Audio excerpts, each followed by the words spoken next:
Nikos Aliagas, sa résidence en banlieue victime d'une tentative de cambriolage, course-poursuite et garde à vue.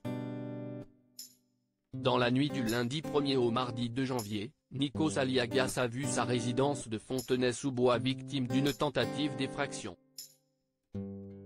Après Vita, ce fut le tour de Cyril Lignac de voir son appartement devenir la cible de cambrioleurs. Et les mauvaises nouvelles se succèdent. Dans la nuit de ce lundi 1er au mardi 2 janvier, c'est la résidence de Nikos Aliagas qui a fait l'objet d'une tentative d'effraction. Il ne fait visiblement pas bon d'être une célébrité en cette fin d'année 2023, et ce début d'année 2024.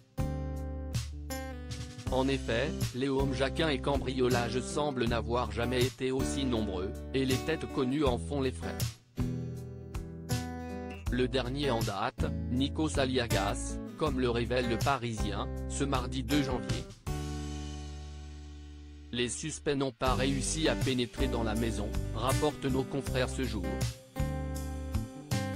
En effet, la résidence de l'animateur de TF1 à Fontenay-sous-Bois, Val-de-Marne, a fait l'objet dans la nuit de lundi à ce mardi 2 janvier d'une tentative d'effraction. Par chance, le présentateur de la Star Academy n'était pas dans les lieux, au moment des faits. À en croire son compte Instagram, Nikos Aliagas aurait décidé de fêter le réveillon en Grèce, comme en témoigne une photo partagée par ce dernier. Selon les informations du Parisien, c'est un équipage de police qui a probablement permis de mettre à mal le projet des suspects. Nikos Aliagas, ces cambrioleurs présumés au cœur d'une course-poursuite. Le Parisien fait le récit suivant. Vers 3h30, les fonctionnaires remarquent une Citroën DS noire stationnée dans cette artère résidentielle et cossue qui longe le bois de Vincennes.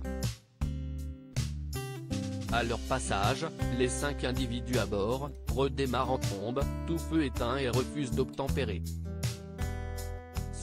Ainsi que scène est suivie une course-poursuite dans les rues avoisinantes, jusqu'à Nogent-sur-Marne.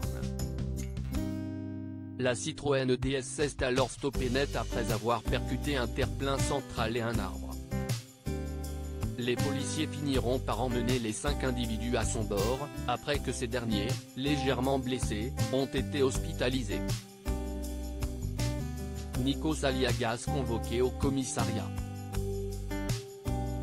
Ces 5 suspects qui ont tenté d'entrer par effraction chez Nikos Aliagas sont finalement placés en garde à vue.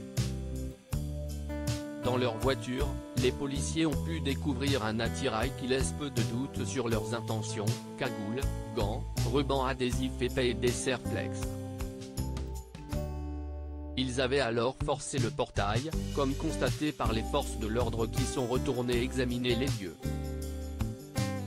Les individus n'ont pas réussi à pénétrer dans la maison en raison du déclenchement de l'alarme, précise Le Parisien. Propriétaire des lieux, Nikos Aliagas a été convoqué en vue de son éventuel dépôt de plainte. Sur les réseaux sociaux, il n'a pour le moment pas réagi.